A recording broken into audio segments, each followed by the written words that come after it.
fongoli motema na ngai okota yolobi soki okobeta na ekuke nani akofongola yo kofanda pe okolia na ye mesa moko atambola na yo po yo moninga malamu na beleli yo Yesu okota kati na ngai ngolu na yo moneno pona ngai esika ya kofanda momoi na ngai bongwana nazala moto yo ya sika papa yo nde elikya na ngai Yawe oh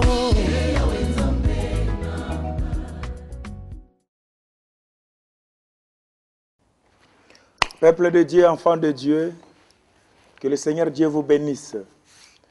Nous profitons encore de cette occasion pour que nous puissions encore partager les Écritures, partager la parole de Dieu, parce que c'est en elle que nous avons la vie. Et c'est par elle que nous avons été créés. Nous allons parler d'un sujet, d'une question, la question de Jean-Baptiste sur notre Seigneur et Sauveur Jésus-Christ. La question de Jean-Baptiste sur Jésus-Christ. Voilà ce que nous allons parler. Avant tout, j'aimerais que nous puissions nous incliner pour la prière. Merci Seigneur, parce que nous serons encore illuminés et éclairés, et les écailles tomberont encore de nos yeux. Que ton nom soit béni. Dans le nom puissant de Jésus-Christ, nous avons ainsi prié. Amen. Voilà, enfants de Dieu, peuple de Dieu, nous allons ensemble parcourir encore les Écritures par rapport à une préoccupation qui touche les enfants de Dieu, un souci qui touche beaucoup d'enfants de Dieu sur la question de Jean-Baptiste et sur Jésus. Nous allons lire Luc chapitre 7, nous commencerons au 18e verset jusqu'au 23e verset. La Bible dit ceci, Jean fit informer, ça c'est Jean-Baptiste, Jean fit informer de toutes ces choses par ses disciples.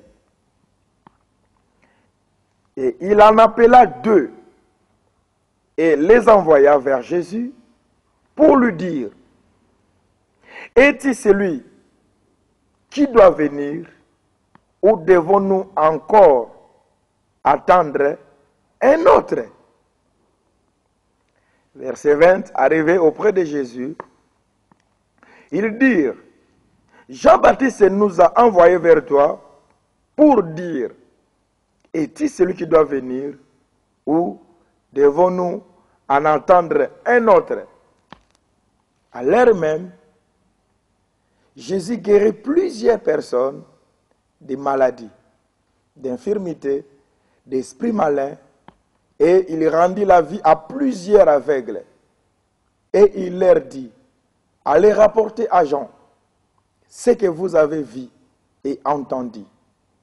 Les aveugles voient, les boiteux marchent, les lépreux sont purifiés, les sourds entendent, les morts ressuscitent, la bonne nouvelle est annoncée aux pauvres. Verset 23, heureux celui pour qui je ne serai pas une occasion de chute. Voilà, bien-aimés, nous allons un peu répondre à cette question de Jean-Baptiste, parce que apparemment c'est un peu étonnant, bien-aimés, de voir Jean-Baptiste, même si vous continuez, vous allez plus loin, vous verrez comment est-ce que le Seigneur a témoigné de Jean-Baptiste. Il a dit, parmi les grands, il n'y en aura pas un plus grand que Jean-Baptiste. Bien qu'il y aura des grands, mais il n'y en aura pas un plus grand que Jean-Baptiste.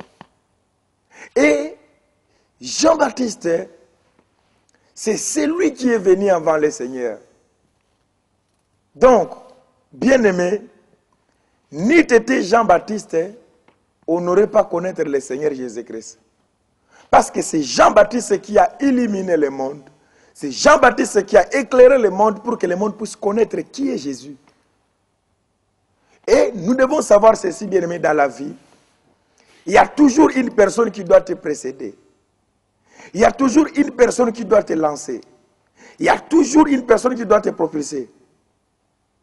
Et cette personne, ça sera l'instrument que Dieu va utiliser. Alors pour Jésus, il a aussi suivi ses parcours.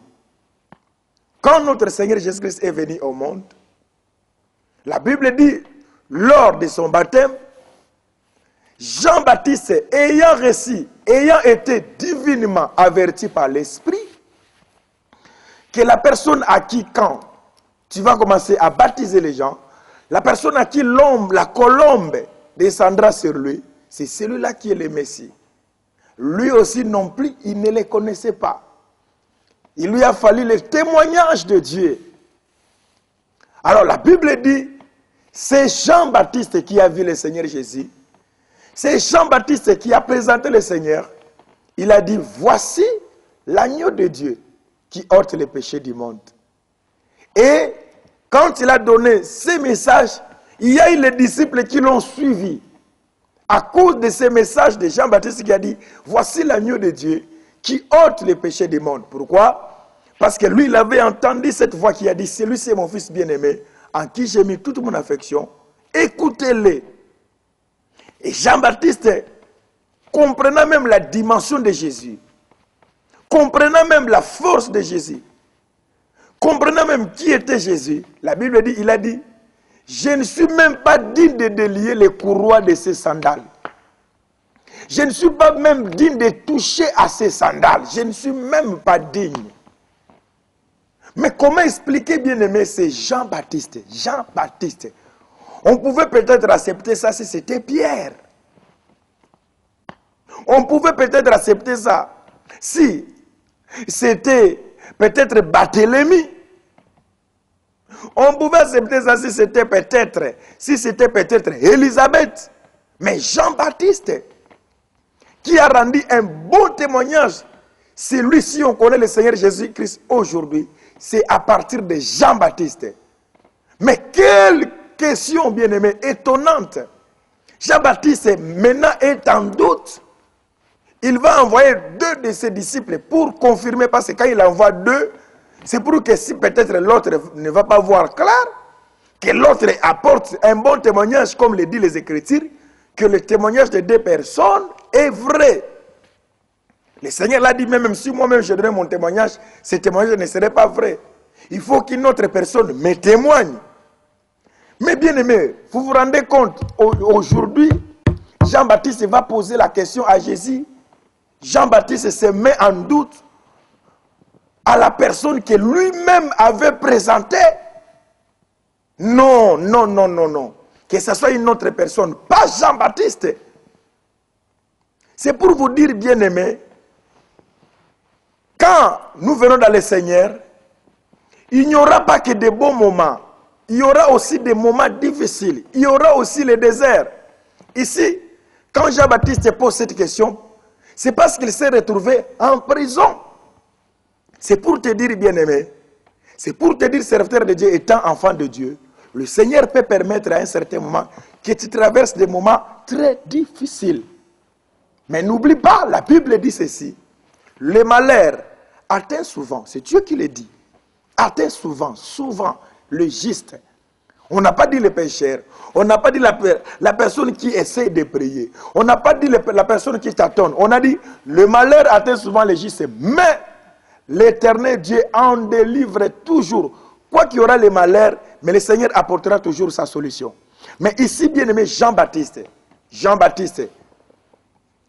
qui a donné ce témoignage, mais se retrouvant en prison, il va poser la question à Jésus si on doit encore entendre une autre. Vous savez, bien aimé, il est très important de garder certaines notions de base de la vie chrétienne. Les notions comme l'assurance du salut. Les affermissements sont très importants dans la vie d'un enfant de Dieu. Parce que mon frère, ma soeur, il arrivera un moment où tu seras devant les secousses, où tu seras devant les tempêtes. Alors, si tu n'as pas été fondé sur ou dans la parole de Dieu bien-aimé, tu perdras ta foi. Tu dois connaître qui tu as accepté comme Seigneur dans ta vie. Tu dois connaître qui tu as rencontré. Tu avais rencontré un homme. Tu avais rencontré un serviteur ou tu avais vraiment rencontré le Seigneur Jésus-Christ lui-même. Vous savez, bien-aimé, Dans la vie chrétienne, nous devons connaître aussi les étapes que nous sommes, les étapes que nous devons passer dans la vie chrétienne. Tu dois savoir ceci, dans la vie chrétienne, il y a l'étape, le début de la vie, où la personne doit beaucoup travailler, où la personne doit se donner pour avoir l'élévation. Il y a des étapes où la personne maintenant est mature. Mais n'oublie pas, il y a aussi les déclins. Parce que si tu ne maîtrises pas bien les choses, ou tu continues, ou tu peux chuter trop bas. Alors ici, bien aimé, Jean-Baptiste, l'homme qui mangeait les sauterelles, va mettre en doute sa foi, va mettre en doute la personne que lui-même avait présentée. C'est pourquoi mon frère, ma soeur, il faut que toi-même tu sois convaincu, il faut que tu sois convaincu de ton appel. Il est écrit dans la parole de Dieu, l'Esprit de mon Seigneur rend témoignage à mon esprit que je suis enfant de Dieu. Vous savez, il y a des personnes qui prient, mais ils ne connaissent pas s'ils sont les enfants de Dieu. C'est pourquoi vous voyez les gens, aujourd'hui, une personne qui était dans une telle église, vous allez voir, il est maintenant dans une autre croyance. Vous allez voir, elle commence à confesser autre chose. Pourquoi? Parce que la personne n'avait pas bien maîtrisé la chose. Nous devons savoir qu'il y a des moments, il arrive des temps forts. Il arrive des moments très difficiles dans la vie chrétienne. Il arrive des temps durs dans la vie chrétienne. Est-ce que Jean pouvait croire un jour on pouvait l'arrêter? Et il a été arrêté par rapport à quoi? Par rapport à une vérité qu'il a défendue. Parce qu'il a défendu, il a parlé d'une vérité, que cet homme ne devait pas vivre dans les péchés, cet homme ne devait pas vivre dans l'adultère. Il a été arrêté parce qu'il a annoncé la bonne nouvelle du salut. Mon frère, ma soeur, tu peux être un bon serviteur, tu peux être une bonne servante de Dieu, mais le temps fort peut arriver dans ta vie. Vous savez, bien aimé, on m'apprendra, un homme de Dieu que moi-même je connaissais, que j'ai rendu un très bon témoignage, que cet homme de Dieu est allé mourir. Il est allé mourir dans la maison d'un féticheur. Vous vous rendez compte, un homme de Dieu qui va mourir dans la maison d'un féticheur. Pourquoi? Pendant qu'il était alité par la maladie, terrassé par la maladie, il a été influencé par les membres de sa famille. C'est pourquoi nous voyons ces choses, même à l'église. Influencé par sa famille, et il s'est retrouvé, la famille l'a influencé, il y a un papa qui soigne, il faut aller voir ses papas. Cet homme de Dieu a cédé à la pression de sa famille, jusqu'à ce qu'elle est allée mourir dans la maison d'un féticheur. Il y a aussi les femmes, des hommes de Dieu. Parce que, bien aimé, nous devons savoir qu'il y a certaines choses que le Seigneur permet aussi dans nos vies. Il est écrit, nous savons du reste que toutes choses concourent au bien de ceux qui aiment Dieu. Mais il y a aussi même les femmes des hommes de Dieu. Parce qu'il y a eu un souci de maternité. Alors, ils sont allés consulter. C'est pourquoi la femme d'un homme de Dieu doit avoir d'abord confiance à son mari, qui est d'abord son premier pasteur. Il doit avoir confiance en son mari. Et elle ne doit pas faire quelque chose sans aviser à son mari. La femme d'un serviteur qui va voir un féticheur pour chercher les enfants. Et pourtant, son mari a un ministère glorieux où Dieu l'utilise puissamment. Mon frère, tu peux être un serviteur de Dieu.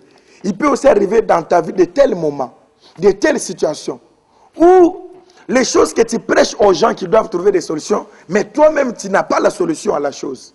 Mais cela ne veut pas dire que Dieu n'est pas avec toi. Cela ne veut pas dire que tu puisses mettre ta foi en doute. Parce qu'aujourd'hui, ça devient, bien aimé, ça devient très très dangereux. On ne sait pas repérer qui sont vraiment les vrais serviteurs de Dieu, qui sont vraiment le vrai homme de Dieu, à témoignage. À cause de biens matériels, à cause de l'onction, à cause de la puissance, les gens vont toucher à n'importe quoi, bien aimé. C'est pourquoi je demande aux enfants de Dieu, il ne faut pas envier. Il ne faut pas regarder. Il ne faut pas suivre quelqu'un parce que tu as vu qu'il a telle chose. Mais tu dois d'abord savoir où est-ce qu'il a tiré ces choses. Où est-ce qu'il a pu avoir toutes ces choses? Par quels moyens? Jean-Baptiste, est-ce que Jean-Baptiste a tort en posant cette question? Est-ce qu'un enfant de Dieu ne doit pas poser cette question? Oui, bien-aimé. Ce qui est important est que Jean-Baptiste n'est pas allé poser cette question à une autre personne. Il est allé poser cette question à lui-même, le Seigneur. Mon frère, ma soeur, les problèmes qui te préoccupent, il n'y a que Jésus qui a la réponse à ces problèmes. Il n'y a que Jésus qui a la solution à ces problèmes. N'y va pas ailleurs pour chercher à consulter, à aller faire des consultations prophétiques. Mets-toi à genoux. Parle à ce Dieu-là. Alors, bien-aimé, Jean-Baptiste va maintenant être en doute par rapport à sa foi, bien-aimé. Vous savez, bien-aimé, combien de personnes sont corrompues? Combien de personnes ont nié la vérité qu'elles-mêmes défendaient? Ce n'est pas bien à un homme de Dieu de contredire ce que toi-même tu as dit. Là, nous allons chercher à fouiller si tu avais vraiment rencontré le Seigneur Jésus-Christ. Vous savez, bien-aimé, le diable sait que dans la vie des hommes de Dieu, dans la vie des enfants de Dieu, il y a les miracles dans leur vie. C'est pourquoi quand il est allé poser la question à notre Seigneur Jésus, qu'est-ce qu'il a dit? Il a dit, si tu es fils de Dieu, ordonne. C'est-à-dire, il sait que les fils ont le pouvoir d'ordonner. Mais il voulait mettre sa foi en doute. Le diable vient toujours avec des questions pour nous mettre en doute. Si le monde essaie qu'il est aujourd'hui, c'est parce que le monde n'avait pas maîtrisé le système du diable. Le diable, il vient mettre notre foi en doute. Le diable, il vient compliquer notre foi. La Bible dit, enfant de Dieu, peuple de Dieu. Dieu donnant son ordonnance, son commandement, il donna tout à l'homme. Et il dit à la femme, et il dit plutôt à l'homme, parce qu'il avait déjà, les messages étaient donnés à l'homme, il a dit à l'homme, que vous allez manger. Mais quant à l'arbre de connaissance des bien et mal, vous n'en toucherez pas. Les jours que vous en mangerez, vous mourrez. Bien-aimé, quand le diable est venu, quelle était sa question? Comment est-ce qu'il a abordé avec sa question? À la femme, est-ce que Dieu a réellement dit? Et quand il est allé voir vers le Seigneur, qu'est-ce qu'il a dit? Si tu es vraiment le Fils de Dieu. Voilà, il voulait mettre le Seigneur Jésus-Christ en doute par rapport à ce qu'il est. C'est comme ça qu'il est allé voir aussi Jean-Baptiste. Parce que quand le diable vient, tu ne verras pas un homme avec une tête avec des cornes. Le diable travaille dans nos pensées. Le diable travaille dans nos esprits. Alors il y a des situations, homme de Dieu, tu connais bien ton état spirituel. Ma sœur, tu connais ton état spirituel. Parce que souvent, quand une personne a un problème qui traîne, souvent quand une personne a un problème qui dure, surtout si c'est un serviteur de Dieu, il aura la pression et les gens chercheront toujours les péchés comme les amis de Job l'ont fait. Quand Job a été touché, frappé par les malins, la Bible dit qu'il y a eu ses amis qui ont commencé à pousser Job à chercher les péchés dans sa vie. Mais Job était convaincu dans son état. Mon frère, ma soeur, enfant de Dieu, les moments difficiles peuvent en venir dans ta vie. Les temps forts peuvent en venir. Mais cela ne veut pas dire que Dieu n'est pas avec toi, ma soeur. Il y a des personnes qui prient, qui disent, Seigneur, qu'est-ce que j'ai fait au monde? Qu'est-ce que j'ai fait pour mériter toutes ces choses? Tu n'as rien fait du mal, sauf que Dieu est en train de te préparer à une gloire. Parce que la bénédiction a été souvent proportionnelle à la souffrance. Dieu te réserve quelque chose de bien. Voilà Jean-Baptiste qui se met en doute. Je ne sais pas, peut-être toi aussi tu es à la maison. On vient te dire, est-ce que dans ton église vous avez Dieu comme émissaire? Il y a un soi-disant prophète qui venait lui donner des prophéties, donnant les noms des membres de sa famille et tout. Il a dit, est-ce que depuis que tu es dans ton église, ton pasteur t'a déjà dit ça? Alors il n'y a pas Dieu là-bas. Venez là, venez ici chez nous. Et quand il est allé chez eux, c'est quoi? Alors, pour la délivrance, il fallait qu'on lui arrache les cheveux, qu'on enlève les cheveux. Voilà, bien-aimé. L'essentiel, c'est qu'on m'a dit, mon pasteur ne m'a jamais dit. Mais la personne peut te dire, citer le nom de ton grand-père, de tes grands-parents et tout que tu ne connais pas. Il peut te parler de ta famille, donner le nom de tes frères. Mais cela ne veut pas dire qu'il t'a donné la solution à ton problème.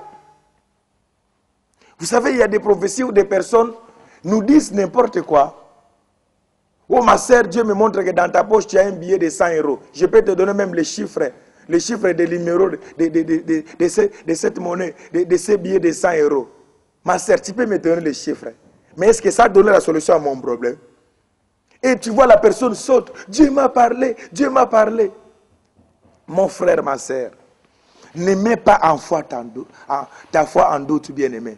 Dieu est avec toi. Alors Jean-Baptiste va envoyer deux de ses disciples pour poser cette question à Dieu. Est-ce que vraiment j'ai accepté le vrai Seigneur? C'est pourquoi les gens vont changer des églises à églises. Reconnais le Seigneur que tu as accepté. Parce que le diable viendra mettre ta foi en doute. Il te posera cette question. Il te dira Dieu n'est pas avec toi. Parce que si Dieu était avec toi, tu n'allais pas perdre ton enfant. Si Dieu était avec toi, tu n'allais pas perdre ton travail, tu n'allais pas perdre ton mariage. Or, toute chose concourt au bien de ceux qui aiment Dieu. Alors, ce qui m'a beaucoup plus étonné, c'est quoi? C'était la réponse de Jésus-Christ. La réponse de Jésus-Christ. La Bible dit, bien-aimé, Jésus-Christ, au lieu de dire à Jean, attends-moi, je viens là-bas, peut-être pour Jean, son souci était que le Seigneur puisse venir en prison pour le délivrer de la prison. Mais la Bible nous dit, si nous allons lire ensemble avec vous, la Bible nous dit, au verset 21, à l'heure même que les deux disciples posaient la question à Jésus, à l'heure même Jésus guérit plusieurs personnes.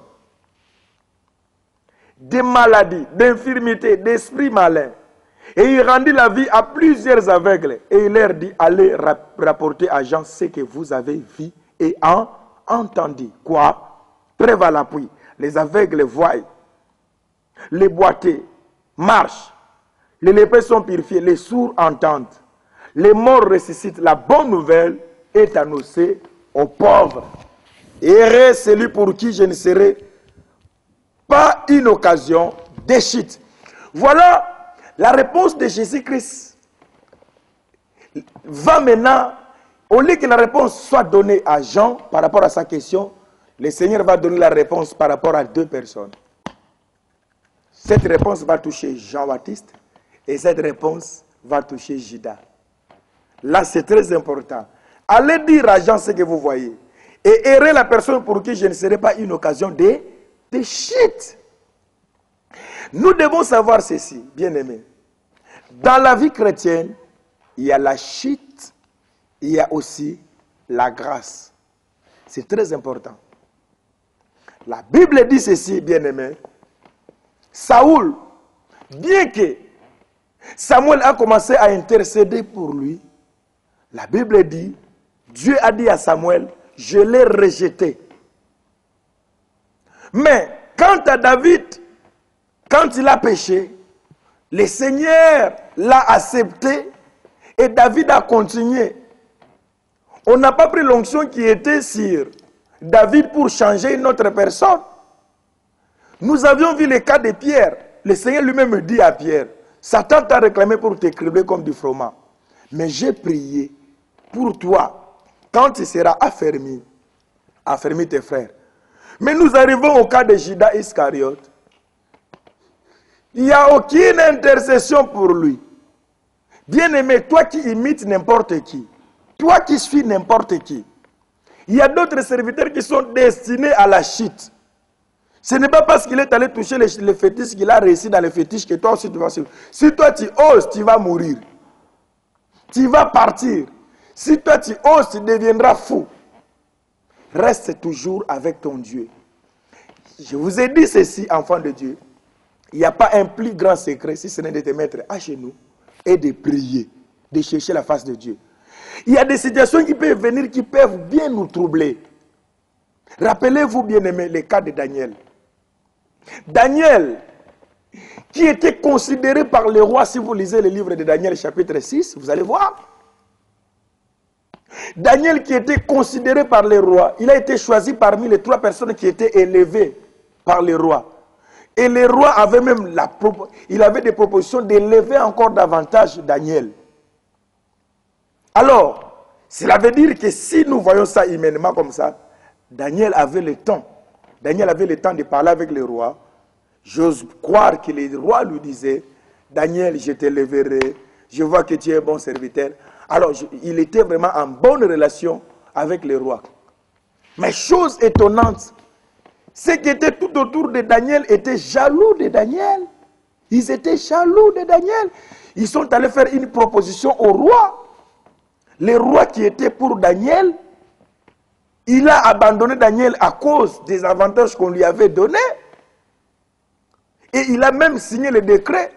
La Bible dit, quand Daniel a appris que le roi avait signé le décret, Daniel est rentré dans sa maison. Il a ouvert la fenêtre à la direction de Jérusalem. Il a continué à faire sa prière et adorer Dieu comme il le faisait d'habitude. Alléluia. Gloire à l'agneau de Dieu. Ma sœur, quand tu apprends des nouvelles qu'on t'a critiqué, quand tu apprends qu'on a parlé, parce que ça va arriver. Ça arrivera qu'on parle du mal de toi.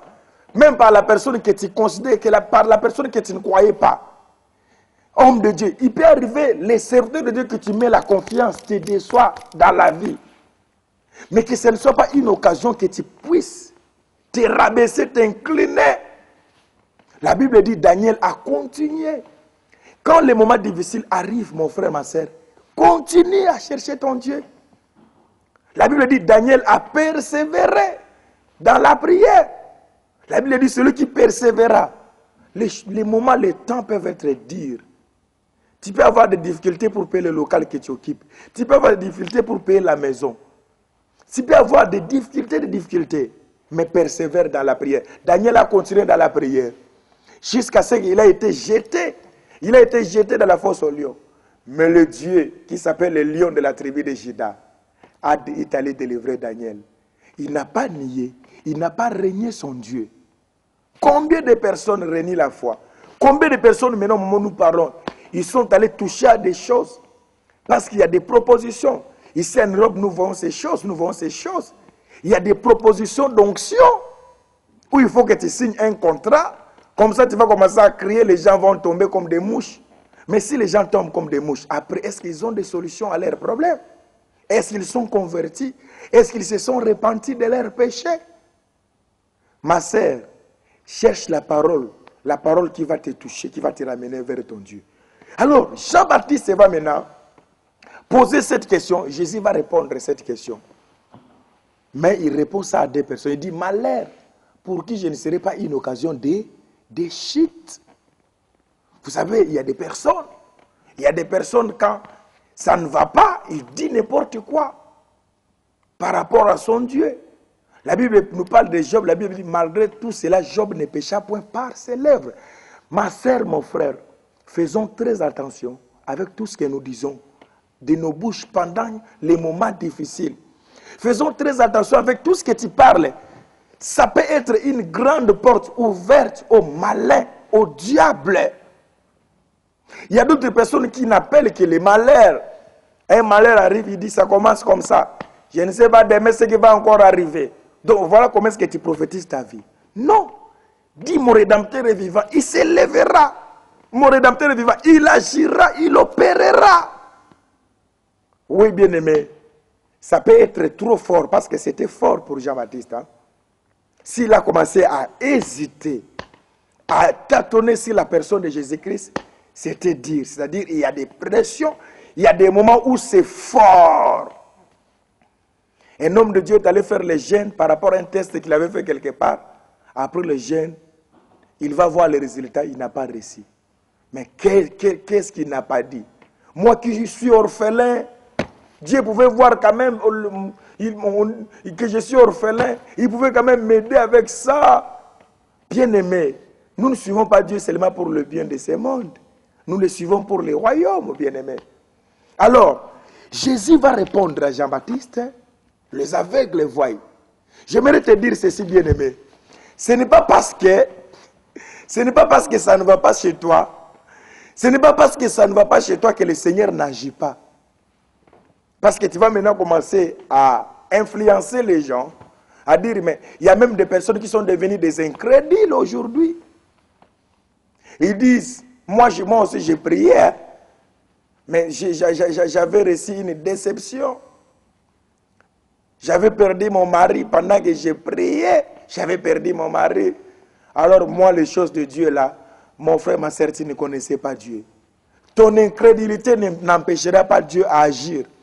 Ton incrédulité n'empêchera pas Dieu à opérer les miracles. Je te dis ceci, bien-aimé. Toi qui es en train de douter à la maison, de la présence de Dieu, de l'existence de Dieu à la maison. Toi qui es en train de douter des miracles de Dieu, j'aimerais te dire, je te donne le message, je te dis ceci. Les aveugles voient, le Seigneur, le même Dieu continue à agir.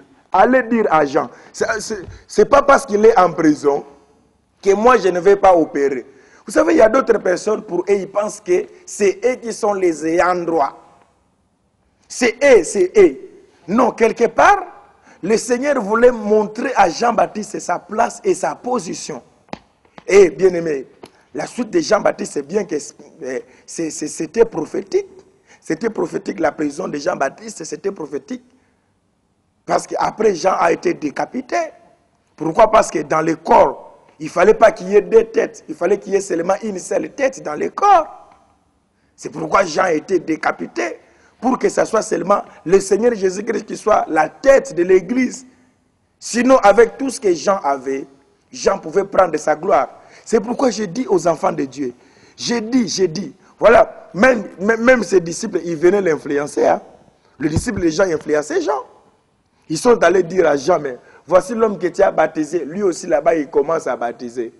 Donc, il voulait toujours chercher quelque chose, que Jean cherche quelque chose, qu'il y ait une discussion entre Jean, qu'il y ait une guerre. Or, la mission de Jean devait s'arrêter quelque part.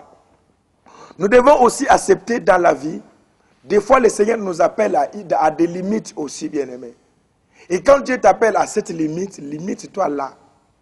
Ce n'est pas parce que Pierre l'a dit que nous le disons aussi. Parce qu'il y a des personnes, bien-aimées, qui continuent à pratiquer le système, qui marchent dans le système. Même façon de guérison, même façon d'opérer. Comme l'autre avait recouvert la vie quand il avait fait le jeûne de 2 jours. Maintenant, toute l'église doit toujours jeûner 2 jours. Parce que tel avait trouvé la solution pendant son jeûne de 21. Si lui, il avait trouvé la solution pendant le jeûne de 21, toi, ça serait peut-être pendant le jeûne d'1 jour. Même peut-être quand tu vas prier 30 minutes, le Seigneur a ses multiples façons d'agir, bien-aimé. Mais l'essentiel pour nous, c'est de croire que le Seigneur continue à agir. J'aimerais dire à toutes ces personnes qui traversent des temps difficiles, des moments durs, des temps forts, le Seigneur continue à opérer. Allez dire à Jean, ce que vous avez vu, qu'est-ce qu'ils ont vu? Ils ont vu les boiter, les aveugles marcher. C'est pour te dire, bien-aimé, ce n'est pas parce que tu n'as pas l'argent que Dieu ne donne pas l'argent. Ce n'est pas parce que tu traverses des moments difficiles que Dieu n'opère pas. J'aimerais te dire, rassure-toi. Rassure-toi, mon frère, ma soeur. Le Seigneur continue à agir. Rassure-toi, bien-aimé. Le Seigneur continue à opérer. Jean avait raison de poser cette question à Jésus-Christ. Alors, quand il y a ça ne va pas dans ta vie, bien-aimé, mets-toi à genoux. La Bible dit, invoque-moi, je te répondrai. Et je t'annoncerai les choses cachées que tu ne connais pas. Le problème est que quand nous sommes dans les problèmes, au lieu de nous agenouiller pour demander à Dieu de nous aider à la solution, au lieu d'aller poser la question à Dieu, nous allons consulter les marabouts. Nous allons consulter les féticheurs pour chercher la solution. Il n'y a pas de solution en dehors de notre Seigneur et Sauveur Jésus-Christ. Allez dire à Jean. Je te parle aussi, peut-être, toi aussi tu es Jean, là où tu es. Tu te retrouves quelque part où maintenant tu es en train d'hésiter. Ma sœur, tu t'es donné à Dieu, mais le mariage ne vient toujours pas. Peut-être l'âge a avancé. J'aimerais te dire, ma sœur, ce n'est pas pour toi une occasion d'aller te prostituer. Vous savez, il y a des personnes, une sœur m'a dit, pasteur, en tout cas, je risque de mourir sans enfant. Alors comme ça traîne, je vais profiter. Je reviendrai à l'église, que j'aille d'abord chercher un enfant. Hein? Après, je reviendrai, pasteur. Sinon, ma sœur, ton ange n'empêchera pas le Seigneur à agir. Je te dis, reste calme. Attends. la délivrance que le Seigneur Dieu va t'apporter. Allez dire à Jean. Vous savez, bien aimé, il n'y a pas d'autre secret. Il n'y a pas de mystique dans les choses de Dieu. Une personne, un frère bien-aimé, est venu me chercher pour connaître, me dire, dis-moi qu'est-ce que tu as, qu'est-ce que tu fais, ton secret c'est quoi? Il croyait peut-être que j'avais des histoires. Aujourd'hui, bien-aimé, il y a des personnes qui... Moi, je croyais que les histoires des cimetières étaient seulement... On apprend qu'il y a des hommes de Dieu qui escaladent le mur des cimetières des pantins ici, qui vont faire des choses, des histoires. Bien-aimé, il faut faire très attention. Nous devons avoir le discernement. Le Dieu que tu sers, c'est un véritable Dieu. Et ce qui est encore plus fort, nous devons faire très attention avec ce qu'on nous apporte comme des songes, comme des révélations. Un homme de Dieu qui était un très bon serviteur de Dieu, qui prêchait bien la parole de Dieu. Alors un soi-disant serviteur de Dieu qui était dans les ténèbres, il paraît, il faut même inculquer. Ils mettent même des songes, ils te font rêver un songe. C'est pourquoi nous devons connaître la parole. La Bible dit, n'ajoutez pas foi à tout esprit. Nous devons éprouver les esprits. Ne méprisez pas, mais examinez toutes choses. Parce que le diable aussi se déguise en ange de lumière. Alors ces serviteurs de Dieu étaient dans les ténèbres. Ils ont donné un message, ils ont mis un songe à cet homme de Dieu. C'est pourquoi un enfant de Dieu, un homme de Dieu doit éviter la distraction. Évite la distraction. Sois toujours bien aimé. Malgré qu'il y aura des temps difficiles, reste toujours à genoux. Habakkuk était à son poste, il attendait ce que le Seigneur Dieu lui dira. Il était à genoux en train de prier son Dieu. Mon frère, ma sœur, cela ne veut pas dire que parce que tu as 4 membres que tu n'as pas une église. Le temps viendra où le Seigneur va libérer. Le temps viendra où le Seigneur va ouvrir, mon frère, ma sœur. Mais cela ne veut pas dire que tu n'as pas Dieu. Il peut t'arriver que tu traverses des moments où tu n'as même pas d'habits. Et que tu vois un homme de l'autre qui a des habits et tout. C'est que ça ne soit pas une occasion d'envier parce qu'il a trop d'habits. Il s'habille parce qu'il a, bien aimé, le royaume de Dieu ne dépend pas que des véhicules. Quand le temps viendra, le Seigneur te bénira. Mais l'essentiel, tu as ton Dieu avec toi. Alors, c'est bien-aimé m'a dit, il faut que tu me donnes ton secret. Je lui ai dit, alors tu viens me voir à la maison. Il est venu me voir à la maison. Il était 20h, 21h. Je lui ai dit, on va. Je vais te montrer mon secret comme tu as trop insisté. Et nous entrons. La pièce où j'ai prié, on appelait ça sanctuaire. Nous sommes entrés. Il m'a dit, qu'est-ce qu'il faut que je porte? Une robe rouge ou blanche? Moi, je lui ai dit, non, il n'y a plus que ça de robe rouge et blanche. Apporte seulement ta Bible. Quand tu es entré, c'est qu'est-ce que tu as vu? Il a dit, j'ai vu que la salle, j'ai vu que ta Bible. Je lui ai dit, voilà, je vais te montrer ce que je suis, qu'est-ce que je fais. Comme tu veux avoir ça, on a médité la parole. Et je lui ai dit, nous allons commencer à prier. On a commencé à prier à 21h. Arrivé, bien-aimé, à 23h, le bien-aimé s'est assoupi. Jusqu'à ce qu'il s'est réveillé à 6h, il m'a trouvé en train de prier, je continue à prier. Et quand je dis Amen, je lui ai dit, est-ce que tu as vu mon secret? C'est être à genoux et rester avec cette parole et mener la vie de sanctification. Il n'y a pas autre chose spéciale que je peux te donner. Voilà, bien-aimé. Alors, tu as la prière. Tu marches de la sanctification. Qu'est-ce que tu veux encore avoir? Tu veux quoi encore? Tu veux encore comprendre quoi? Parce qu'il y a des choses que nous ne comprenons pas. Il y a des questions que nous nous posons. Comment, bien aimer ton onction, c'est seulement quand tu fais un déplacement. Quand il est avec vous, il n'y a rien. Et quand il se déplace, quand il rentre, il souffle sur vous, vous sautez comme des tintins. Alors ce sont des onctions, bien aimés, à vérifier et à contrôler, bien aimés. Le Seigneur Dieu agit. La Bible dit que les hommes prient en tout lieu. Cela ne veut pas dire, bien aimé, cela ne veut pas dire seulement qu'il y a une onction à la montagne de Mangué, ou quand je vais au mur de lamentation de Jérusalem et tout. Non, bien aimé. Je peux le faire pour mon expérience avec mon Dieu. Je peux le faire, bien aimé, pour sacrifier mon corps. Je vais prier. Moi aussi, j'allais prier à la montagne de Mangué. J'allais prier. Mais cela ne veut pas dire que ça devient un endroit mystique où on doit voir Dieu. Ou parce que tes problèmes traînent, il faut qu'on aille là-bas. Bien aimé, si nous allons, Dieu ne fera pas parce que tu as fait.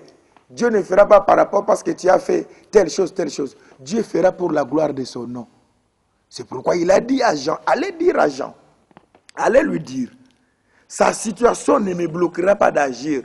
Ce n'est pas parce qu'il est en prison que l'évangile est en prison. L'évangile continue, bien-aimé. Alors, bien-aimé, l'œuvre que nous travaillons, ce n'est pas notre œuvre. L'œuvre appartient à Dieu. L'œuvre appartient à lui-même. Nous sommes les ouvriers dans le champ de Dieu, bien-aimé. Alors, il ne faut pas dire que c'est moi. Quand tu dis trop de moi, le Seigneur va te confondre, bien-aimé. Nous travaillons par rapport à la portion de la grâce que le Seigneur Jésus-Christ nous a donnée. Mais il peut arriver les temps forts. Il peut arriver qu'on soit emprisonné. Il peut arriver qu'on ait des difficultés. Mais que cela ne soit pas une occasion de doute, une occasion d'hésitation. Et maintenant, s'il allait poser la question, bien-aimé, à une personne qui n'était pas dans la vérité, qu'est-ce qu'on allait lui dire? Allez te laver dans l'eau, allez chercher de l'huile, allez m'apporter telle chose. La parole que nous avons, la vie de prière et la sanctification, nous suffit, bien-aimé. Quand le temps de Dieu viendra, le Seigneur Dieu t'apportera sa bénédiction, bien-aimé. Alors, inutile, bien-aimé, inutile de chercher des choses, inutile d'entrer dans des maisons. Le Seigneur continue à opérer, le Seigneur continue à agir. Ton incrédulité n'empêchera pas la main de Dieu de se manifester. Mais si tu as une préoccupation, si tu as un souci, va poser la question à ton Dieu. C'est pourquoi, bien-aimé, des fois vous voyez, tu peux voir une personne qui parle avec la bouche de la foi. Ça, c'est la bouche qui parle. Une personne peut vous prêcher la foi. La foi, ce n'est pas ce que nous prêchons, ce que nous parlons. La foi, c'est l'expérience qu'on vit dans sa vie. Un homme de Dieu prêchait la foi terriblement parce qu'il travaillait quelque part où il était bien rémunéré. Alors, un jour, il a été chassé du travail. Alors, quand il a perdu tout ce qu'il avait, maintenant, il a commencé à vivre par la foi. Dieu pourvoyait. Il a dit, aujourd'hui, je vous prêche maintenant la vraie foi. Ce que je vous prêchais, ce n'était pas... Bien aimé, il y a des choses que le Seigneur permet pour que tu puisses avoir l'expérience, pour que tu aies l'expérience par rapport à la vie. Des fois, il y a des choses qu'on dit, c'est la bouche qui parle, mais vie, c'est réalité. Imagine-toi, bien aimé, imagine-toi. Je ne dis pas que cela arrive dans ta vie. Je ne dis pas. Imagine-toi, un jour tu apprends que ton enfant est dans la sorcellerie. Toi qui pries. Mais ma soeur, qu'est-ce que tu diras de ce Dieu-là? Une sœur m'a dit, pasteur, tu sais, c'est bien d'entendre ça chez les autres, mais vivre ça chez toi, à la maison. Oui, bien-aimé, toute chose concourt au bien de ceux qui aiment Dieu. Dieu permet certaines choses. Il permet certaines choses pour nous pousser à sa recherche, à la prière. Parce qu'à partir de cette chose, la sert à augmenter une vie de prière. C'est pourquoi des fois, ne vous gênez pas, des fois, il y a certaines personnes, ils doivent être là. Bien que le Seigneur nous a révélé leur état spirituel, ils doivent rester là-bas pour nous pousser à la prière. Vous savez, même le Seigneur Jésus avait laissé quelques nations pour combattre Israël, afin qu'il demeure toujours dans la présence de Dieu, dans la prière. Alors mon frère, il y a des choses que le Seigneur laisse pour que nous soyons toujours dans la prière. Il y a certaines épreuves, il y a certaines personnes qui doivent toujours être là. Parce que quand tu vois cette personne à tes côtés, tu dis, là, on doit prier. Vous savez, un sorcier a apparu dans une permanence. Mais les gens prient dans cette permanence. Mais ces jours-là, c'était une prière terrible. Hein? Les gens n'ont pas fermé l'œil. Donc, il les a aidés à la prière. Il y a des choses que le Seigneur permet, bien-aimé, pour notre bien. Mais cela ne veut pas dire que Dieu t'a abandonné. Il a dit, je ne te délaisserai point et je ne t'abandonnerai plus. Que Dieu vous bénisse, bien-aimé.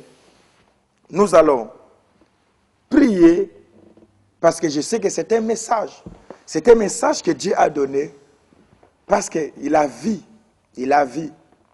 que beaucoup des enfants de Dieu, au moment où nous parlons, ils sont agités parce qu'il y a l'agitation. Avec la crise actuelle, je vous ai dit tantôt là, il y a maintenant le mystère de l'immigration. Les hommes de Dieu quittent des endroits Mais mon frère, tu vas quitter peut-être l'Italie, tu dis je vais en France, ou tu dois quitter. À moins que ce soit Dieu qui t'a dit. Tu quittes l'Espagne, tu quittes là où tu es, tu dis, parce que là-bas. Est-ce que tu ne connais pas l'histoire de Naomi? Naomi est allée parce qu'il n'y avait pas de pain. Mais là où il est allé, il a perdu tout ce qu'il avait. Déplace-toi si c'est Dieu qui te dit de te déplacer. Mais si ce n'est pas Dieu qui te dit, même là où tu sens qu'il y a la sécheresse, un jour, Dieu viendra te visiter. Dieu te visitera. Ne va pas quelque chose parce qu'il y a des propositions. Il y a des choses qu'on va te proposer. Parce que quand c'est fort, il y a des propositions. Nous tous, tels qu'on est là, bien aimés, pendant qu'on avait des moments très durs, il y a eu des personnes qui nous ont amené des propositions pour nous corrompre. Mais reconnais que celui que tu as accepté, c'est le même. C'est celui-là qui est ton Dieu. Il agira au temps opportun. Nous allons prier le Seigneur. Tu es là. Nous pouvons nous entraider, nous pouvons nous soutenir dans la prière. Tu te poses aussi des questions comme Jean-Baptiste. Si Jean-Baptiste est entré dans l'hésitation, Jean-Baptiste. Et pourquoi pas, bien-aimé, toi qui es un homme de prière, une personne qui fait des jeûnes de 40 jours, de 120 jours, ça peut arriver. Mais dis comme Job, mon Rédempteur est vivant, il se lèvera. Nous allons prier le Seigneur. Seigneur, je te prie, Seigneur, de soutenir mon frère, ma soeur qui traverse des situations comme Jean-Baptiste, qui maintenant est en train d'hésiter. Il est prêt à abandonner la foi. Il est prêt ou elle est prête, Seigneur, à régner la foi. Je te prie, mon Dieu, Seigneur, de soutenir ces personnes. Je leur dis que tu continues à agir. Tu guéris les aveugles. Les paralytiques marchent. Les lépreux sont purifiés. Seigneur, que ton nom soit béni. Dans le nom de Jésus-Christ, nous avons ainsi prié. Amen. Que Dieu vous bénisse.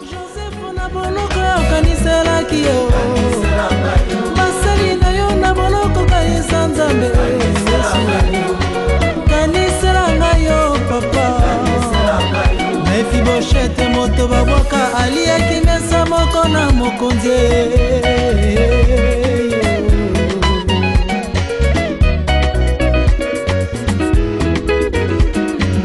Oye komi ntango ya likambo oyo basi mibale baboti bana, nsima bango mibale bakomi kowela mwana moko. Na kati na bango mibale nani kolo mwana? Zela bafongolela yo efata oyo nosekanga meki na bomona yo fongwama na kombo na Yesu. Yesu aza mokonzi.